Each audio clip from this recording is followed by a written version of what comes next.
আদালতে এজলাস থেকে হাজতে নেওয়ার সময় জনসাধারণ দীপুমণিকে কিলঘুষি মারতে দেখা যায়।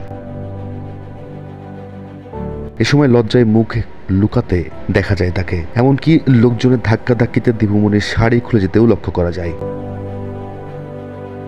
হাজার কোটি টাকার মালিক আজ জনসাধারণের মার খেতে হলো সেই দীপুমণিকে। এদিন বিকেলে দীপুমণি ও আরিফ খান জয়কে আদালতে হাজির করে ডিবি পুলিশ। এরপর তাদের আদালতের গারদখানায় রাখা হয়।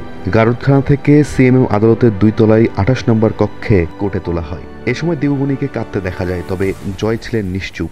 বিএনপিপন্থী আইনজীবীরা তাদের ফাঁসি চেয়ে স্লোগান দিতে থাকেন। এরপর তাদের রিমান্ড শুনানি শুরু হয়। বিএনপিপন্থী আইনজীবীরা তাদের 10 দিনের রিমান্ড চেয়ে স্লোগান দিতে থাকেন, তবে দীপুমণি ও আরিফ খান জয়ের আইনজীবী রিমান্ড বাতিল চেয়ে আবেদন করেন। দীপুমণির কান্না তখনও থামেনি। উভয় পক্ষের শুনানি শেষে বিচারক দীপুমণিকে 4 দিন ও জয়কে 5 দিনের রিমান্ডের আবেদন মঞ্জুর করেন। এরপর তাদের আদালত থেকে বের করে হাজতে নেওয়া হয়।